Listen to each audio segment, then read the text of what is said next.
দর্শক সবাইকে স্বাগত মেট্রো সেম টু দ্য পয়েন্টে। আজকেও আমরা আলোচনা করব। আজকে আমাদের সঙ্গে অতিথি আছে, কিন্তু শুরুতেই যদি আমি বিষয়টি বলে দিই তাহলে আপনারা খুব সহজেই বুঝতে পারবেন আসলে আজকে আলোচনা কী নিয়ে। আজকের আলোচনার বিষয় বিএনপির গণ অনশন। আপনারা নিশ্চয়ই জানেন যে বিএনপি চেয়ারপারসন বেগম খালেদা জিয়া তিনি অসুস্থ অবস্থায় হাসপাতালে আছেন এবং তার মুক্তি এবং বিশেষ করে তার বিদেশে চিকিৎসার জন্য বিএনপি আজকে গণ অনশন কর্মসূচি করেছে।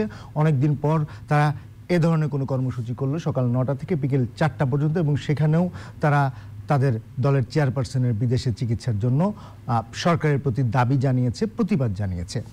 আজকে আমরা এই বিষয়টি নিয়ে কথা বলবো। আর আজকে আমাদের সঙ্গে অতিথি হিসেবে আছেন বাংলাদেশ আওয়ামী লীগ অর্থাৎ এই সরকারের সংসদ সদস্য নজরুল ইসলাম বাবু এমপি, এবং আমাদের সঙ্গে আছেন বিএনপির সাবেক সংসদ সদস্য সৈয়দা আসিফা আশরাফি পাপিয়া।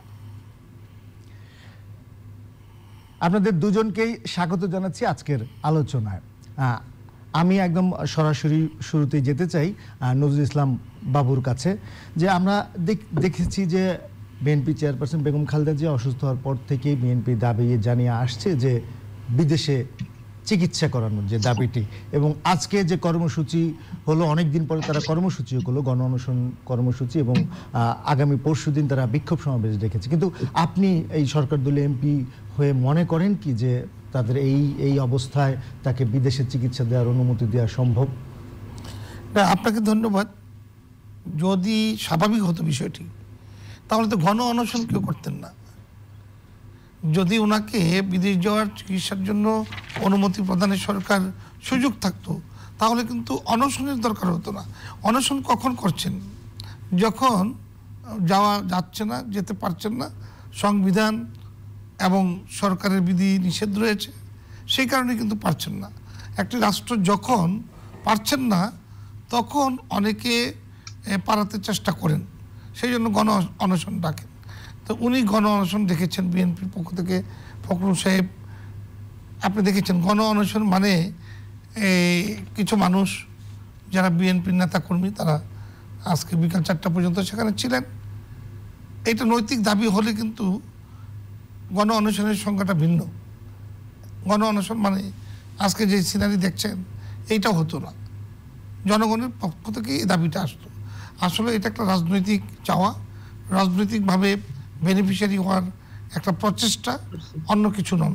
সুতরাং এই ব্যাপারে বিদেশ যাওয়ার কোনো প্রয়োজন আছে বলে এই আমাদের দেশের ডাক্তাররাও মনে করেন না, এবং আমরাও মনে করি না যে এই তুচ্ছ কোনো একটা অজুহাত দেখিয়ে দেশের বাইরে চলে যাওয়া। কিন্তু সরকারের রাষ্ট্রের এত বড় বিধিনিষেধ থাকা সত্ত্বেও তাকে সরকার বাইরে পাঠাতে হবে এমন কোনো কারণ নেই। কিন্তু বিএনপি নেতারা তো এটি বলেই আসছে। আজকে গণ অধিকার পরিষদের যে নেতা ডক্টর রেজা কিবরিয়া তিনিও গিয়েছিলেন দেখতে, এবং তারা বলেছেন যে তিনি যে বঙ্গবন্ধু শেখ মুজিবুল মেডিকেল বিশ্ববিদ্যালয় কলেজ হাসপাতালে ছিলেন সেখানে তার সুচিকিৎসা হয়নি। না দেখেন, সুচিকিৎসা যদি না হতো তাহলে উনি সুস্থ হয়ে বাড়ি ফিরলেন কীভাবে? সবসময় চিকিৎসা মানে সঠিক চিকিৎসাই হচ্ছে। বেগম খালেদা জিয়া এই সাবেক প্রধানমন্ত্রী, উনি একটা দলের প্রধান, ওনাকে নিশ্চয়ই ডাক্তাররা ট্রিটমেন্ট দিয়েছেন। আর ডাক্তাররা কোনোদিন সেই রিস্ক নেবেন না যদি তাকে চিকিৎসা দেওয়ার মতো তাদের কাছে ব্যবস্থা না থাকে। ব্যবস্থা আছেন বলেই চিকিৎসা দিয়েছেন।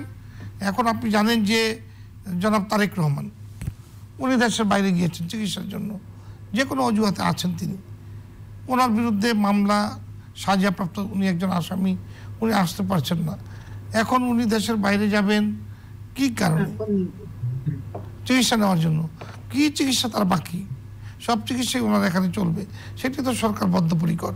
চিকিৎসা দিতে তো সরকারের কোনো অনীহা নেই, কিন্তু রাষ্ট্রের বিধিগত যে সমস্যা সেই বিধিনিষেধ অমান্য করা বরঞ্চ রাষ্ট্রের কাছে সরকার দায়বদ্ধ হয়ে যাবে। আচ্ছা, আমি একটু আসিফ আশরাফি পাপিয়ার কাছে জানতে চাই। আপনি তো শুনছিলেন যে উনি বলছিলেন যে চিকিৎসাও সঠিক হচ্ছে এবং এখনও তিনি তার চিকিৎসা আসলে সঠিকভাবেই হচ্ছে, কিন্তু আপনারা তো আজকে কর্মসূচি করলেন তার বিদেশে চিকিৎসার জন্য, এবং আগামী পরশুদিনও বিক্ষোভ সমাবেশ রয়েছে, কিন্তু আসলে তারা সরকার দল থেকে তো বলা হচ্ছে যে চিকিৎসা আসলে সুচিকিৎসাই হচ্ছে। হচ্ছে কি, বিএনপি কে নিয়ে আওয়ামী লীগের যে বক্তব্যগুলো এটা স্বাভাবিক পরিবেশকে তারা একটা অস্বাভাবিক পরিবেশ হিসেবে তুলে ধরে, একটা স্বাভাবিক জিনিসকে অস্বাভাবিক করে তোলে। আপনি যদি বলেন কেমন, একটা যাবজ্জীবন সাজাপ্রাপ্ত আসামি হাইকোর্ট থেকে জামিন হয়, সেই অধিকারটা তার আছে। একটা যাবজ্জীবন সাজাপ্রাপ্ত আসামি যখন জামিন হয়, তখন আজ পর্যন্ত কোথাও দেখিনি স্বাভাবিক নিয়মে যে হাইকোর্ট কোনো শর্ত সাপেক্ষে জামিন দেয়, যে বিদেশ যেতে পারবে না, চিকিৎসা হয়ে মরে যাবে তাও যাওয়া যাবে না, আদালতের আশ্রয় হওয়া যাবে না, এরকম কোনো শর্ত সাপেক্ষে জামিন হাইকোর্টও কিন্তু কখনো যাবজ্জীবন সাজাপ্রাপ্ত আসামিরও দেয় না। আমার 26 বছর পেশাগত জীবনে আমি দেখিনি। বেগম খালেদা জিয়ার জামিন হাইকোর্ট সুপ্রিম কোর্ট থেকে সরকার দিতে দেয়নি, বাধাপ্রাপ্ত করছে, এবং আইন কানুনের মাধ্যমে 7 বছরের জেলের জামিন হাইকোর্টে এইরকম শর্ত সাপেক্ষে হাইকোর্ট থেকে ওনারা দিতে পারতেন। হাইকোর্ট থেকেও যদি দিতে পারা যেত, তাহলে একটা মানে শিথিলতার এবং হাইকোর্টের বিবেক, একটা বিবেচনা, একটা মানবিকতা, তারপরে ওই চেয়ারে বসে কতটুকু প্রতিহিংসা পরায়ণ হওয়া যায় কি যায় না, এটা একটা মনুষ্যত্ব কাজ করত। কিন্তু হাইকোর্ট সুপ্রিম কোর্টের বৃদ্ধাঙ্গুলি প্রদর্শন করে বর্তমান সরকার নির্বাহী আদেশে বেগম খালেদা জিয়াকে মুক্তি দিয়েছে। নির্বাহী আদেশে মুক্তি দেওয়ার বিষয় এবং মূল কথাটা হচ্ছে তাকে নিয়ন্ত্রণে রাখা। এখন তাকে জিম্মি করে ফেলে এখন বেগম খালেদা জিয়ার জামিন যেহেতু নির্বাহী আদেশে হয়েছে, এখন আদালতের পিটিশন দিয়ে বিদেশ যাব কি যাব না, এটা তো আদালতের এখন এখতিয়ার বহির্ভূত বিষয় হয়ে গেছে। কিন্তু পুরো বিষয়টাই হচ্ছে সরকারের এখতিয়ার। এখন সরকার এখানে গিনিপিগের মতো বেগম খালেদা জিয়াকে মানে মৃত্যুর সাথে পাঞ্জা লড়িয়ে নিজের বোনের যত প্রকার স্বার্থপরতা, প্রতিহিংসা, বক্তব্য, কথাবার্তা লাগামহীন ভাবে এই 81 সালের পর থেকে আওয়ামী লীগ এবং আওয়ামী লীগের নেতা কর্মী সমর্থকরা দিয়ে বেড়াচ্ছে, ঠিক সেইটারই চর্বিতে চর্বণ করছেন, পুনরাবৃত্তি করছে একই বিষয়গুলো। এবং গত কয়েকদিন আগে যে প্রোগ্রাম হলো আওয়ামী লীগের প্রেসিডিয়াম সদস্যের সর্বোচ্চ নীতি নির্ধারক মহলের, সেখানেও যে বক্তব্য বিবৃতি যে বহুত স্যাক্রিফাইস করে দিচ্ছে, নিজের বাসায় বেগম খালেদা জিয়াকে থাকতে দিছে। বেগম খালেদা জিয়াকে নিজের বাসায় থাকতে দেওয়ার দরকার নাই, আইনটাকে আইনের মতো শেখ হাসিনা ওয়াজেদ আপনি কেন চলতে দিলেন না? আইনের মাধ্যমে বেগম জিয়াকে জামিন হওয়ার ক্ষেত্রে সর্বোচ্চ আদালত পর্যন্ত কেন নিয়ন্ত্রণ করলেন, কেন প্রভাবিত করলেন? আপনি নিজে যে প্রভাবিত করেছেন, যার কারণে তো আপনি নির্বাহী আদেশে জামিন দিয়েছেন। এখন নির্বাহী আদেশ তো শর্ত সাপেক্ষ, নিঃসন্দেহে শর্ত সাপেক্ষ। নজরুল ইসলাম বাবু একটা ছাত্র সংগঠন করা ছেলে, ঢাকা বিশ্ববিদ্যালয়ের মতো জায়গা থেকে উচ্চশিক্ষা লাভ করেছেন। একটা বিষয় হয় কি, এই যে রোগ বালাই মানবিক যে বিষয়গুলো, এটা একটা জায়গা থাকতে হয়। বেগম খালেদা জিয়া আজ পর্যন্ত বিদেশে এই মামলা থেকে পালিয়ে বেড়াবে যদি মনে করতেন, লাস্ট যেটা জাজমেন্টের আগের যে ডেটটা ছিল, উনি কিন্তু চিকিৎসার কাজেই গেছে। এইখান থেকে যখন ওয়ারেন্ট দিচ্ছে, উনি তার চিকিৎসাটা পুরো না নিয়ে কিন্তু চলে আসছে, এসে আদালতে উনি সারেন্ডার করে উনি কিন্তু জামিনটা নিয়েছেন। এটা নজরুল ইসলাম বাবুকে বুঝতে হবে যে পালিয়ে এই মামলার হাত থেকে বাঁচার জন্য যদি বেগম খালেদা জিয়া মনে করতেন যে দেশান্তর হবে, সেটা অনেক আগে কিন্তু পসিবল ছিল। কিন্তু আইনমন্ত্রী সরকার যেহেতু নির্বাহী আদেশে জামিন দিয়েছে, নির্বাহী আদেশেই সরকারকে চিকিৎসা দেওয়ার জন্য নির্দেশ দিয়ে কিন্তু বিদেশে পাঠাতে হবে। কিন্তু আপনি যেটা বলছেন কিন্তু নাই, এই নির্বাহী আদেশের কোনো বিকল্প নাই। হ্যাঁ, আপনি যেটা বলছেন, কিন্তু আইনমন্ত্রী কিন্তু এরই মধ্যে ব্যাখ্যা দিয়েছেন, তারা বড় করে ফেললো। আইনমন্ত্রী কিন্তু এরই মধ্যে ব্যাখ্যা দিয়েছেন যে এখন আর আইনিভাবে তাকে বিদেশে চিকিৎসা করতে দেওয়ার সুযোগ নেই। এইটা হচ্ছে কি, নির্বাহী আদেশে জামিন দেওয়ার এখতিয়ার যিনি রাখেন, তিনি নির্বাহী আদেশে বিদেশে চিকিৎসার জন্য পাঠাতে পারেন। হ্যাঁ, এই সরকারের আবার একটু কিছু ফোবিয়া আছে লন্ডনের প্রতি, যেহেতু খালেদা জিয়ার বড় ছেলে তারেক রহমান লন্ডনে থাকেন। আমার কথা হচ্ছে লন্ডনে চিকিৎসা করতে না দিবে না দেবে, জামিন যেমন তারা শর্ত দিয়ে করেছে, এখানে শর্ত সাপেক্ষে বলে দুক যে অমুক হাসপাতাল, অমুক জায়গায়, অমুক ডাক্তারের অধীনে তাকে এতদিন চিকিৎসা থাকতে হবে। দরকারে ডিজিটিএফআই, এনএসআই যেভাবে পাঠাচ্ছে ওইভাবে বিদেশ পর্যন্ত। আচ্ছা, আমরা একটু নজরুল ইসলাম বাবুর কাছে শুনবো। কিন্তু সংবিধানে আমার মৌলিক অধিকার, আপনি যে প্রশ্নটি রেখেছেন, আমার মৌলিক অধিকার, আমাকে ধুকে এইভাবে নির্বাহী আদেশে জামিন দিয়ে এইভাবে চিকিৎসা থেকে বঞ্চিত করতে পারে না। নজরুল ইসলাম বাবু অনেকগুলো প্রশ্ন রেখেছেন, কিন্তু এইভাবে আটকে আদালতও রাখে না। দেখুন যে এখানে কথা বলেছেন যে আমরা ঠিকই আমরা ঢাকা বিশ্ববিদ্যালয়ে লেখাপড়া করেছি, আমরা ছাত্র রাজনীতি করেছি, সেই জন্যই আমরা জানি, এবং আমরা এই একাডেমিকভাবে ল পড়েছি। তা আমি যেটা বলবো সেটা হলো যে পাপিয়া আপা কিন্তু নিজেও একজন অ্যাডভোকেট, উনি কিন্তু সব জেনেই বলছেন, জেনেই সুবিধা নিতে চাচ্ছেন সরকারের কাছ থেকে। কিন্তু আমার প্রশ্ন হলো সরকার কেন সুবিধা দিবেন রাষ্ট্রকে অসুবিধা করে, রাষ্ট্রকে অসুবিধায় ফেলে? যেমন কি কারণে আমি বলছি আপা আমাকে একটু বলতে দিন কেন আমি বললাম যে তারেক রহমান সাহেব কিন্তু বিদেশে আছেন, উনি তো সারেন্ডার করতে আসেন না, ওনাকে তো রাষ্ট্র তাকে সাজাপ্রাপ্ত আসামি করেছেন আইনগতভাবে, কিন্তু সে তো সারেন্ডার করতে আসেন না। আরেকজন সাজাপ্রাপ্ত আসামি কেন তাকে যেতে দেবেন? সরকারকে, বিএনপিকে যদি আমি এই প্রশ্ন করি তাহলে আপনাদের উত্তরটা কি আসবে? আপনারা কিন্তু উত্তরটা দিতে পারবেন না। শুধু তাই নয়, আপনি দেখুন আজকে বেগম খালেদা জিয়া সকল প্রকার সুযোগ সুবিধা সরকারের যতটুকু সম্ভব দিয়ে গিয়েছেন।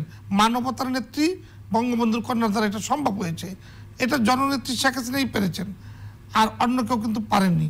বঙ্গবন্ধুর কন্যাকে যখন হত্যা করার চেষ্টা করা হয়েছে, যখন গ্রেনেড হামলা করা হয়েছে, যখন 24 জন তরতাজা প্রাণ এই গুলিস্তানে পড়ে থাকলো, তখন কিন্তু সরকার হাজার হাজার পঙ্গু মানুষগুলোকে চিকিৎসা দিতে আগায় আসেন নাই, চিকিৎসাও দেন নাই, ব্যবস্থাও নেন নাই এবং খবরও রাখেন নাই। সুতরাং এই সরকার সব কিছুই করেছেন ওনার জন্য। বেগম খালেদা জিয়া আর একজন সাধারণ আসামি তিনি তুলনা করেছেন একজন খুনের আসামিকে। আমি সেটা বলবো না, আমি বলবো রাষ্ট্রের প্রধান নির্বাহী হিসাবে প্রধানমন্ত্রী থাকাকালীন সময়ে বেগম খালেদা জিয়ার যে অপরাধ, সেই অপরাধ আর একজন চেষ্টা চোরের অপরাধ এক হতে পারে না। মানুষ বিচারক কিন্তু জাস্টিস কিন্তু এইভাবে দিতে হয়। প্রধানমন্ত্রী যখন রাষ্ট্রের ক্ষতি সাধন করে তখন সেই সাজাটা কি হতে পারে, সেইটার বিচার ব্যবস্থা কি হবে, এটা এই বিজ্ঞ আইনজীবী হিসাবে পাপিয়া আপা জানা দরকার। আচ্ছা, আমি আবারও হাইকোর্ট সব কিন্তু আপনারা চেষ্টা করেছেন, আইনিভাবে কিন্তু তাকে আপনারা কোনো সুবিধা দিতে পারেন নাই। সুবিধা দিয়েছেন কে? বাংলাদেশের প্রধানমন্ত্রী জননেত্রী শেখ হাসিনা, মানবিক এবং বেগম খালেদা জিয়ার প্রতি তিনি। আচ্ছা, আমরা সৈয়দ আসিফ আশরাফি পাপিয়ার কাছে আবার একটু যাচ্ছি। আমরা দেখেছি যে আপনারা সব সময় বলেন যে বিএনপিকে কোনো কর্মসূচি করতে দেয়া হয় না, নানাভাবে বাধা দেয়া হয়, কিন্তু আজকে কিন্তু আমরা দেখেছি যে একদম সকাল 9টা থেকে বিকেল 4টা পর্যন্ত আপনারা গণ অনশন কর্মসূচি করলেন এবং আগামী পরশু দিনে কিন্তু আপনারা বিক্ষোভ সমাবেশ করবেন, কিন্তু আপনারা তো এই কর্মসূচি করতে পারলেন, সরকারের তরফ থেকে কোনো বাধা দেওয়া হয়নি। এবং আপনারা কি মনে করেন যে এই এরকম কর্মসূচি দিয়ে আপনাদের যে দাবি সেটা আদায় করা সম্ভব? এই সরকারের কাছে কোনো কর্মসূচি দিয়েও দাবি আদায় করা সম্ভব না, কারণ এটা জগদ্দল পাথরের মতো অনিয়মতান্ত্রিক, অবৈধ, বিনা ভোটে নির্বাচনে একটা জগদ্দল পাথরের মতো 18 কোটি 20 কোটি মানুষের বুকে চেপে থাকা একটা আপদ। তাহলে এই কর্মসূচিগুলো কেন দিচ্ছেন বর্তমান সরকার? আমার কথা বলতে দেন ভাই, আমার প্রশ্নটাকে শেষ করতে দেন। আপনি যেটা বললেন, উনি ঢাকা বিশ্ববিদ্যালয় তো পাশ করছে, সেটা তো আমি বললাম। আমি কি ইডেন কলেজের বদরুন্নেসা কলেজের ছাত্রী নাকি? না না, আমি সেটা বলি না। আপনি যেমন রাজনীতি বিশারদ, আপনার স্ত্রী হচ্ছে চিকিৎসা বিশারদ। আপনার স্ত্রীকে বাসায় যে জিজ্ঞাসা করবেন যে এই রোগের চিকিৎসাটা বাংলাদেশে আছে কিনা, এই রোগের জিজ্ঞাসা করবেন প্রথমত। দ্বিতীয় বিষয় হচ্ছে আপনি বারবার কিছু অপ্রয়োজনীয় কথা বলতে থাকেন, যেই কথাগুলো এখানে আসে না, যে খুব ভালো মতো চিকিৎসা হচ্ছে, ভালো মতো চিকিৎসা হচ্ছে। ভাই, ভালো মতো যদি চিকিৎসা হয় তাহলে মানুষ বিদেশে কেন যায় ভাই? স্যাটিসফ্যাকশনটা কি? বাংলাদেশ যদি সবকিছুতে হয়, আপনি এই যে ভারতের দূতাবাসে যান চিকিৎসার জন্য, কতগুলো মানুষ প্রতিনিয়ত যাচ্ছে দেখেন। ব্যাংককের আপনি দেখেন, আপনি সিঙ্গাপুরে দেখেন, কেন যাচ্ছে? এইটার উত্তর কি নজরুল ইসলাম বাবু দিতে পারেন? আপনি আপনার সরকারকে খুব মহানুভব বলছেন। আপনার মতো দানব সরকার পৃথিবীর ইতিহাসে কোনোদিন আসবে কিনা সন্দেহ আছে। হাইকোর্টের এখতিয়ার, সুপ্রিম কোর্টের এখতিয়ার, জামিন দেওয়ার অধিকারকে আপনি খর্ব করেছেন। এই সরকার দানবদেরকে রুখে দেওয়ার জন্য শক্তিশালী সরকার, এই সরকার জনগণের সরকার। এই সরকার হলো, এই সরকার বন্দুকের নল নিয়ে ক্ষমতায় আসে নাই, জনগণের ম্যান্ডেট নিয়ে ক্ষমতায় এসেছে। অনেক নেতা সমর্থক কর্মীদের নামে হয়েছে। আপনারা যেহেতু দীর্ঘ লম্বা টাইম ক্ষমতা দখল করে আছেন, আপনি তো জানেন যে বেগম খালেদা জিয়ার দল এই বাংলাদেশে যখন রাষ্ট্রীয় ক্ষমতায় ছিল তখন মানুষ হত্যা শুধুমাত্র নয়, বঙ্গবন্ধুর কন্যাকে কিভাবে হত্যা করার পরিকল্পনা করেছিলেন, সেই পরিকল্পনার ধারাবাহিকতা কিন্তু তারেক রহমান সহ এই দলের অনেকেই জড়িত, তারা কিন্তু আজকে দেশ থেকে পালিয়ে আছে। ওই পালিয়ে যাওয়া হারেস চৌধুরী এবং ওই ফালু টালুরা আজকে কি ভারতে এসেছে? তারা কি এই দল থেকে তাদেরকে বহিষ্কার করেছে? দলের চিহ্নিত অপরাধী খালেদা জিয়া আজকে সাজাপ্রাপ্ত আসামি, একটা দলের চেয়ারপারসন। আরেকজন হলো ভারপ্রাপ্ত চেয়ারপারসন, লন্ডনে বসে তিনি সাজাপ্রাপ্ত আসামি পালিয়ে আছেন। এই হলো বিএনপি। সেই বিএনপি কাছ থেকে আপনি কোনো ভালো বক্তব্য পাবেন না, আশাও করতে পারবেন না। সুতরাং আপনাকে ভিন্ন জায়গায় কথা বলতে হবে এবং খুব ভালো করে দেখছে হাইকোর্ট সুপ্রিম কোর্টের ক্ষমতা খর্ব করার বর্তমান সরকারের প্রয়োজনটা কি ছিল? হাইকোর্ট সুপ্রিম কোর্ট 7 বছরের আপনি কিভাবে বলেন বর্তমান সরকার হাইকোর্ট সুপ্রিম কোর্টের পাওয়ার খর্ব করছে? এটা আপনি কিভাবে বলতে পারেন? কোর্ট কাছারি আদালত বেগম জিয়ার মামলা মোকদ্দমার সাজা সমস্ত কিছু নিয়ন্ত্রণ করছে সরকার। অর্থাৎ সরকারকেই সিদ্ধান্ত নিতে হবে, এখানে আদালতে কিছু করার নাই। আর অনশন বলেন, কর্মসূচি বলেন, যাই বলেন, আমরা রাজনৈতিক সংগঠন, আমরা কর্মসূচি দিব। আজকে অনশন দিচ্ছি, বাধা দেয় নাই জন্য খুব গণতান্ত্রিক আচরণ আওয়ামী লীগ করে ফেলছে, এটা মনে করবেন না। আজকে আমরা বিক্ষোভ মিছিল দিই, কালকে গোটা বাংলাদেশের জনসভা দিই, আওয়ামী লীগের চেহারাটা তখন দেখবেন, বলবেন নাশকতা করার জন্য এগুলা করছে বলে, তখন তাদের অ্যাটিটিউডটা দেখবেন। যেহেতু দীর্ঘদিন পর, অনেকদিন পর সাহায্য করবে না, রাজভাঙ্গা জবাব দেবে, এটাই স্বাভাবিক। রাষ্ট্র পরিচালনায় যা যা দরকার আমরা তাই করব। আমরা খুনিদের পাহারাদারদেরকে, খুনিদের পাহারাদার এবং সাজাপ্রাপ্ত আসামিদের পাশে থেকে রাষ্ট্রকে যারা লন্ডভন্ড করতে চায় তাদের আস্থারা বাংলাদেশে আর থাকবে না, সেই সুযোগ নেই।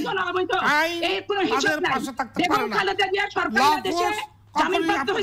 সাহায্য করতে পারে না। আদেশেই বেগম খালেদা জিয়াকে বিদেশে চিকিৎসার ব্যবস্থা করতে দিতে হবে। বেগম খালেদা জিয়ার শারীরিক অবস্থা কেমন সরকারের কাছে অবশ্যই তার তথ্য আছে, তারা খুব ভালো করে কিন্তু জানে। তারেক রহমান কেন আসলো না? এইটা কি বেগম খালেদা জিয়ার বিদেশে চিকিৎসার উপশর্ত কখনো কি হতে পারে? না না, এটা হতে পারে না। কিন্তু তারেক রহমানরা যখন পালিয়ে থাকে, আর পালিয়ে থাকা ওই আসামি আরেকজন আসামি যাবেন, তারা কিভাবে ফিরে আসবেন এইটা সরকার কিভাবে দায়িত্ব নেবে? বাক্যগুলো ব্যবহার করেন না ভাই, বাংলা ভাষা বিশারদরা লজ্জা পায় যে এই সমস্ত মানবিক বিবেচনা, বিবেকবান এই কথাগুলো আপনারা অপাত্রে কন্যা দান করে অপপ্রয়োগ করছেন। এই জন্য ভাষার সঠিক প্রয়োগ পরিবেশের সাথে সামঞ্জস্য রেখে কিন্তু করা উচিত। আমি নজরুল ইসলাম বাবু আপনাকে একটা জিনিস বলতে চাই, হাইকোর্ট সুপ্রিম কোর্টের ক্ষমতা খর্ব করে মুম্বাই আদেশে জামিন যারা দিতে বেগম খালেদা জিয়া চিকিৎসা করার নির্দেশই বলেন, অনুমতি বলেন, একমাত্র তাদের এখতিয়ার, অন্য কারোর কোনো এখতিয়ার নাই। ঝগড়া করতে আসি নাই, কিন্তু আমি এখানে ঝগড়া করতে আসি নাই, আমি আসছি আপনার প্রশ্নের জবাব তুলে ধরতে। জাতির পক্ষেই আমি বলি যে জাতিকে বিনষ্ট করে সরকার কারো পক্ষ নিয়ে সুবিধা দিতে পারে না। এই সাজাপ্রাপ্ত আসামি বেগম খালেদা জিয়ার ছেলে তারেক রহমান একজন সাজাপ্রাপ্ত আসামি, হারেস চৌধুরীরা পলাতক, এই ফালুরা পলাতক। এ দেশ লন্ডভন্ড করে দিয়ে যারা দেশ ছেড়ে পালিয়ে আছে তারা এইভাবে সাজাপ্রাপ্ত হয়ে বিদেশে চিকিৎসার নামে চলে যাবেন, আর দেশের ক্ষতি হয়ে যাবে, দেশের মানুষ সরবরাহ হবে, চেয়ে চেয়ে দেখবে, এইটা হতে পারে না। সরকার অবশ্যই বদ্ধপরিকর, এই দানবদের বিরুদ্ধে সরকার যত শক্ত হওয়া দরকার, যত শক্তিশালী হওয়া দরকার, দেশের মানুষ সরকারকে সেইভাবে শক্তিশালী করেছে। বাংলাদেশ আওয়ামী লীগের সরকার শক্তিশালী সরকার, এই কারণে শক্তিশালী, আজ বাংলাদেশকে কেউ ধাক্কা দিতে পারে না। আজকে বাংলাদেশকে নিয়ে সারা পৃথিবী গর্ব করে। আজকে বাংলাদেশের প্রধানমন্ত্রী উনি মানবিক বললে ওনার খারাপ লাগছে, অথচ সারা বিশ্ব তাকে মুকুট পরিয়ে দিচ্ছে। সারা বিশ্বের কাছে আলোকিত মানুষ হলো বঙ্গবন্ধুর কন্যা শেখ হাসিনা। শুধু মানবিক নন, মানবিকের মা হয়েছেন তিনি, মানবতার মা হয়েছেন। রোহিঙ্গাদেরকে আশ্রয় প্রশ্রয় দিয়ে এই যে লালন পালন করছে 10 লক্ষ থেকে 15 লক্ষ মানুষকে, এটা বাংলাদেশের প্রধানমন্ত্রী শেখ হাসিনার দ্বারাই সম্ভব হয়েছে, অন্য কেউ পারেননি। যিনি পারেন তাকে সম্মান করতে হয়, যিনি রাষ্ট্র পরিচালনায় বিষয় হচ্ছে বেগম খালেদা জিয়াকে জামিন দিছে কে? সরকার দিছে। কোন আদেশে দিছে? নির্বাহী আদেশে দিছে। তাহলে বেগম খালেদা জিয়া এখন অসুস্থ, তাকে চিকিৎসা পাঠানোর এখতিয়ার অধিকার কার আছে? সরকারের আছে। কি মূলে আছে? নির্বাহী আদেশ বলে আছে। কে দিবে নির্দেশ? সরকার দিবে। মুর্দা কথা। এইটা নিয়ে রোহিঙ্গার মানবিকতা, অমুকের মানবিকতা, রোহিঙ্গা বাংলাদেশে প্রথম আওয়ামী লীগের আমলে আসে নাই। ওই যেদিন থেকে আছে সেদিন থেকেই প্রতি বছর বছর সব সরকারের আমলেই রোহিঙ্গাদের প্রবলেম হয়, রোহিঙ্গারা আসে। এরকম ভাবে প্রশংসা পাত্র দিয়ে কোনো লাভ নাই। আজকে বেগম খালেদা চিকিৎসা করতে দিবেন কি দিবেন, আইনকে টেনে লাভ নাই, আইনকে টেনে কোনো লাভ নাই, আইনকে আইনের গতিতে চলতে দিবেন না, নিজের হাতের মুঠা নিয়ে চলে আসবে। এইটা তো আপনি বলছেন আইনকে, এই সমস্ত আইনকে মানছেন না আপনি, আপনি যে আইনকে মানছেন না, অমান্যকারী একজন মানুষ আপনি, আইন অমান্যকারী একজন মানুষ আপনি। আমরা আইনের প্রতি শ্রদ্ধাশীল, আমরা বাংলাদেশের নাগরিক, আমরা আইনকে শ্রদ্ধা করি। আপনি আইনকে বিদ্যাঙ্গুলি রেখে যখন যা ইচ্ছা তা বলেন, আপনাকে পানিশমেন্ট হওয়া উচিত। জনগণ যদি বুঝতেন ভোটের জন্য জনগণের সিলের জন্য অপেক্ষা করতেন, জনগণ যদি বুঝতেন ওদের সিলের জন্য অপেক্ষা করতেন, রাতের বেলা ছাপ্পা সিল মেরে দিলেন, দিনের বেলা দিয়ে দিলেন, এখানে জনগণের মুখে আপনাদের জুতা মারা হয়েছে, জুতা। জনগণকে জনগণের জায়গা রাখতে দেননি। আবার বলেন আপনারা মানব সেবন, মানবতা বুঝেন, মানবতা তো বুঝেন না, অপহরণ করছেন, গুম করছেন, খুন করছেন, বাংলাদেশটাকে একটা সন্ত্রাসী রাজ্যে পরিণত করে দিচ্ছেন। পুলিশ বাহিনীর কোনো নিরপেক্ষতা নাই, তারা অপহরণ করছে, ছিনতাই করছে, গুম করছে, সেই দলের কন্ট্রোমিনেশন আর লাভ হবে না। এখন বাংলার জনগণ তারা দাওয়া করে পালিয়ে ব্যবসায়ীর কাছে ইয়াবা কেড়ে নিয়ে ইয়াবা খাচ্ছে, কোথায় ইয়াবা ব্যবসা করছে, কোথায় বন্দুক পিস্তল সহ থানা পুলিশ ধরা পড়ছে।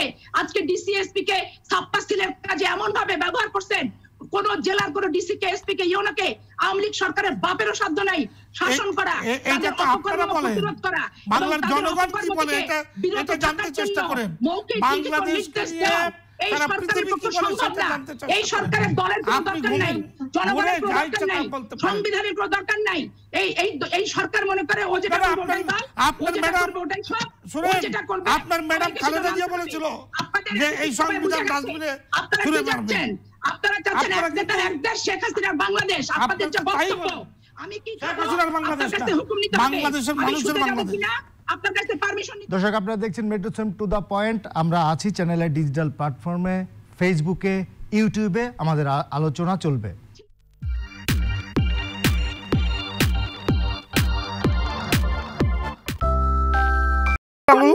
যে আপনি যে বিষয়টি জানতে চেয়েছেন আমি সেটার ব্যাখ্যা দিতে হবে।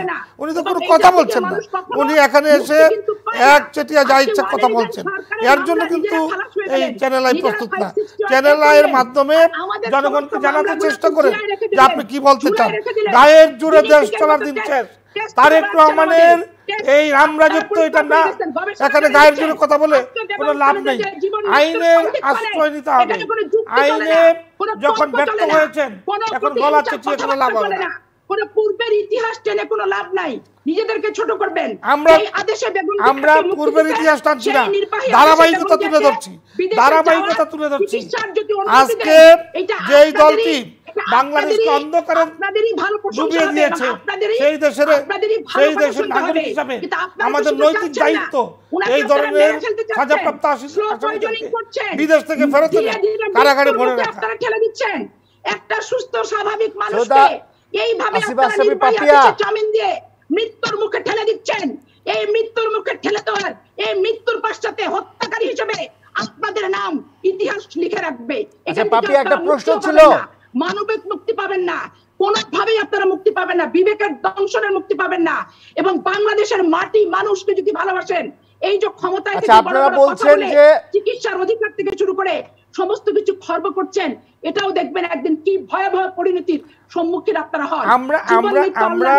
আমরা খর্ব করছি না, আমরা যতটুকু সম্ভব উপশর্ত দিবেন যে তারেক রহমানকে আগে হাসিনার কাছে জমা দেন, তারপরে বেগম জিয়ার চিকিৎসা পাবে। এ তো ছেলে ধরাদের মতো আপনি শর্ত আরোপ করছেন। মানুষ যেমন মুক্তি পৌঁছায়, এই সরকার তো মুক্তি পৌঁছাচ্ছে যে এইটা দেন, তারপর একটা প্রশ্ন ছিল, এটা কি হলো? আপনি সকল আইনি ব্যবস্থায় ব্যর্থ হয়েছেন, কোথাও সফল হতে পারেননি। আপনারা হাইকোর্ট, সুপ্রিম কোর্ট, জজ কোর্ট, ম্যাজিস্ট্রেসি সব কিন্তু মোকাবেলা করেছেন, কোথাও কিন্তু এই অপরাধীর পক্ষে কোনো রায় আনতে পারেন না। একজন চিহ্নিত অপরাধী, সাজাপ্রাপ্ত আসামি, তার পক্ষে কথা বলা আইনকে বৃদ্ধাঙ্গুলি দেখানো। এই সরকার অত ব্যর্থ, তাহলে সরকার ব্যর্থ। আইনকে আইনের গতিতে হাঁটতে দেয়নি এই সরকার, তার দায় এই সরকারকে। সরকার যদি তাই করে থাকে তাহলে দেশের জনগণ বসে আছে, স্বাধীনতাকে হস্তক্ষেপ করেছে, তার দায় এই সরকারকে আজও কালো বহন করতেই হবে করতেই হবে করতেই হবে। আপনি এই আপা, দায় থেকে নজরুল ইসলাম বাবু এটা কখনো দেশের- মুক্তি পাবেন না। এটা এই দেশের অপরাধ জনগণ যদি দেখবে, আমিও করতাম, এটা আপনারা দেশের আজকে যে জনগণ অপরাধ বলবে করছেন, এবং এই দেখছেন। অপরাধ যদি আমিও করতাম, আমিও কিন্তু আমার বিবেক থেকে মুক্তি কখনোই পেতাম না। বিচারক শুনেন, আজকে বিচার ব্যবস্থাকে যে পর্যায়ে আপনারা নিয়ে গেছেন না, যে পর্যায়ে নিয়ে গেছেন, এর সাফার আপনাদের কি হতে হবে? সেটা বিচার আমরা তো ব্যবস্থাটা তাও টকশো করে শুনে মানুষের আইনের কাছে শাসন, বলতে পারছি। আইনের আপনাদের শাসন বলার প্রতিষ্ঠিত কোনো হয়েছে ভাষা বলেই থাকবে না, আজকে কোনো আপনারা বাক্য থাকবে না, এদেশে কথা বলতে বিবেক পারেন, থাকবে না, বিবেক নয়তো থাকবে, কথা বলার বিবেক অধিকার থাকবে, হারিয়ে ফেলেছিলেন। বিবেকহীন হয়ে গেছেন আপনারা আপনারা। এদেশে কথা বলার আজকে কোনো সুযোগ নেই। জনগণের কথা বলেন, জনগণের ভোটে কি আপনারা নির্বাচিত? জনগণ কি চায় আমি আপনারা কি মন জিজ্ঞেস করি বোঝেন? জনগণকে জিজ্ঞেস জনগণের করেন। ভোটে সিদ্ধ হয়ে যদি ক্ষমতা আসতেন, তাহলে এই ধরনের অমানবিক আচরণ আপনারা করতে পারেন না। আমরা আপনারা বোমাবাজ, 96 সালে জনগণের আমরা ভোটে বোমাবাজ, নির্বাচিত হয়েছেন। চাঁদাবাজ, তখন দান্দাবাজ, কিন্তু জনগণের প্রতি আপনাদের ফিকিরিবাজ জবাবদিহিতা এবং ছিল। এদেশের কিন্তু লুটেরাজদেরকে এখন আপনারা আমরা জনগণের ভোটের বিতাড়িত অধিকার করে দেন না, বাংলার জনগণের মৌলিক অধিকার দেন না, রাষ্ট্রীয় ক্ষমতায় জনগণের এসেছি। সমস্ত সুতরাং অধিকার খর্ব এই করে দিয়ে লুটতরাজকারীদের কাছে বাংলাদেশের আমরা 65টা মাথা নত জেলা, করব না। এই 64টা লুটতরাজকারীদের ডিসি দিয়ে আবেদন আমরা বাংলাদেশ মানব না। চালাচ্ছেন, আওয়ামী লীগ এদেশের চালাচ্ছেন, আর দল রাষ্ট্রীয় চালাচ্ছেন, ক্ষমতায় রাষ্ট্র থাকাকালীন চালাচ্ছেন। সময়ে আর রাষ্ট্রের আমাদেরকে ক্ষমতাকে গিনিপিগের মতো করে কখনো নিয়ে খর্ব গবেষণা করা যাবে করে না। রিসার্চ করছেন, আমাদের জীবন মৃত্যু নিয়ে রিসার্চ করছেন, ধুকে ধুকে মৃত্যুর কোলে ঠেলে দিচ্ছেন। এইগুলা যদি আচ্ছা, মানবিকতা সৈয়দা- হয়, এইরকম মানবিকতা ভাই, এই 20 শতাব্দীর দ্বার প্রান্তে দাঁড়িয়ে বাংলাদেশের মানুষ এই অমানবিক মানবিকতা দেখতে চায় না। বাংলাদেশের মানুষ সেই মানবিকতা দেখতে চায়, যেই মানবিকতা কোনো রাজনৈতিক প্রতিহিংসা থাকবে না, যেই বাংলাদেশের মানবিকতা মানুষ কি দেখতে আইনের চায় মানবিকতাকে আপনার হাতে এখনো কেন বুঝেন এনেছেন? নাই? কেন এখনো এনেছেন? জানেন না? বাংলাদেশে 7 বছরের সাজাপ্রাপ্ত আসামিরা কি হাইকোর্ট সুপ্রিম কোর্ট থেকে জামিন হয় না? সব কি নির্ভয় আদেশে জামিন হয়? তারা কি দেশের তো বেগম জিয়ার প্রধানমন্ত্রী মামলা চুরি কেন করেছে? এনেছেন? কেন এনেছেন? নজরুল ইসলাম বাবু উত্তর দেন। আমি উত্তর হাইকোর্ট দিচ্ছি, সুপ্রিম আপনি কোর্টকে শুনেন। কেন বৃদ্ধাঙ্গুলি আপনি তো দেখালেন? শুনতেই চাচ্ছেন তাদের না। কাজ কেন আপনি করতে দিলেন শুনুন। না? আপনি রাস্তার শুনুন। জঞ্জাল হাইকোর্টে দিবেন, আপনি আর একটু হাইকোর্টের শুনুন। কাজ নিয়ে যাবেন আপনাদের দেখেন, হাতের মুঠোয়। এটা এইভাবে দেশ দল চলে না। আমি বলি- প্রতিষ্ঠান তো শেষ করেছেন, আপনি শুনুন। হাপ্পাসিল মেরে নির্বাচন কমিশন আরে শেষ, ভাই, একটু শুনুন না। বিচার ব্যবস্থা শেষ, আপনি- নির্বাহী আপনি তো আদেশের বহু কি বললেন। অবস্থা ভাই? আপনি এই শুনেন। নির্বাহী আদেশ দেখলে মানুষ ভয়ে উল্টা দিকে পালাবে, অ্যাবাউট টার্ন করে সামনের আপনি আপা, দিকে কিন্তু আসবে না। আপনি আপা, আমি একটা প্রশ্ন করি আপনাকে। সমস্ত গতি আপনি আপনারা কি- রুদ্ধ করে দিয়েছেন। আপনি কি একা কোথাও সব কোনো বলবেন? মানুষের স্বাধীনতা আছে? কোথাও কোনো মানুষের বিবেকবান মানুষের বিবেক দিয়ে কোনো কাজ আপনারা করতে দেন? বিবেকবান মানুষকে মানুষ আমাকে খারাপ যেভাবে বলবে, আপনারা আমি যদি তুচ্ছ তাচ্ছিল্য আপনার সাথে করেন, পাল্টা বলি। বিবেকহীন ভাবে, এগুলা মানুষের হৃদয়ে কাঁপে। বাংলাদেশের মুক্তিযুদ্ধ, বাংলাদেশের ভাষা আন্দোলন, 69 গণ অভ্যুত্থান, আপনাদের এই প্রতিহিংসা আর আপনাদের এই নোংরা ভাবে ক্ষমতায় টিকে থাকা, ধরে রাখা, আর গিনিপিকের মতো মানুষকে ব্যবহার করা, মানুষের জীবন জীবিকা সমস্ত কিছু আপনারা তছনছ করে যখন অট্টহাসি দেন, উচ্ছ্বাস করেন যে মানবিকতার জননী আপনারা, মানবিকতার দল আপনারা, শুনেন, মানবিক সিদ্ধান্ত আপনাকে আমি আপনারা বলি, নিয়েছেন। এই এটা খালেদা হনুমানের জিয়া, দাঁত খিচুড়ি এই ছাড়া খালেদা জিয়া আর মানুষ আর কিচ্ছু আপনারা, মনে করে না। আপনাদের মতো মানুষ কিছুই যারা মনে করে এই না। ধরনের এই জন্য চাপাবাজ, মানবিক বিষয় এই নিয়ে ধান্দাবাজ, অমানবিক আপনারা কথা কিন্তু বলবেন 21শে না। আগস্ট ঘটিয়েছেন, মানবিক বিষয় 15ই নিয়ে আগস্ট ঘটিয়েছেন। অমানবিক আচরণ করবেন এদেশে না। এই মানবিক তারেক বিষয় রহমানরা নিয়ে বাংলাদেশের অমানবিক মানুষকে আচরণ কিন্তু করে হোলি সেগুলো খেলায় নিয়ে লিপ্ত টক করেছে। শোয়ে গলাবাজিয়ে পড়েন না। বাংলাদেশের টাকা বিদেশে বক্তৃতা বিবৃতি কম পাচারকারী দেন। হিসেবে এটা চিহ্নিত দলের লাইনে দাও। গিয়ে বলেন, তাহলে সুতরাং প্রমোশন হবে। বড় কথা বলেন। নমিনেশন আজকে পাইছেন, এমপি হয়েছেন 4 বারের, এরপর দরকার মন্ত্রী হবেন, প্রেসিডিয়ামের সদস্য হবেন, জায়গা মতো আপনিও করেন হন। ভাই। কিন্তু জনগণের দিকে একটু তাকান, জনগণ কি কথা চায়, বলতে দিতে জনগণ হবে। কি বলতে চাচ্ছে, জনগণের আপনি- চাহিদা পূরণ আপনি করার কি- চেষ্টা করেন। আমি তাহলে এইভাবে চলে যাই। এইভাবে এইভাবে চলে না। আপনি কেন জামিন দিচ্ছেন নির্ভয়া আদেশ বলেন? এই, 7 বছরের আপা। আসামি বাংলাদেশের লক্ষ লক্ষ জামিন হয় ভাবি হাইকোর্ট আপা, সুপ্রিম কোর্ট আমি- থেকে। আমি- দুর্নীতির আপনি বলেন, বহুত মামলা অনেকজনের নামে আছে। আপনি থামবেন না। মোফাজ্জল হোসেন চৌধুরীর মার আপনি নামে আছে। থামবেন না, আপনি বলতে আপনাদের থাকেন, আমি সাবেক চলে যাই। স্বরাষ্ট্রমন্ত্রী মরকা আলমগীরের নামে ছিল, আপনাদের নাসিম সাহেবের নামে ছিল। না, সেগুলো কি করছেন? অনেক মামলা আমি বলি কি সব নিজেরা করছেন। খালাস টালাস করে দর্শক, ক্ষমতা আসলে দখল করে আলোচনা নিছেন। চলবেই, হ্যাঁ? আর বিভিন্ন এইটা বিষয়ে কেন রাজনৈতিক সুপ্রিম কোর্ট আলোচনা, থেকে তর্ক বিতর্ক চলতেই থাকবে, কিন্তু আজকের মতো আমাদেরকে বিদায় নিতে হচ্ছে। আমরা আগামী পর্বে নিশ্চয়ই আমরা থাকবো এবং নিশ্চয়ই নতুন কোনো অতিথি থাকবেন।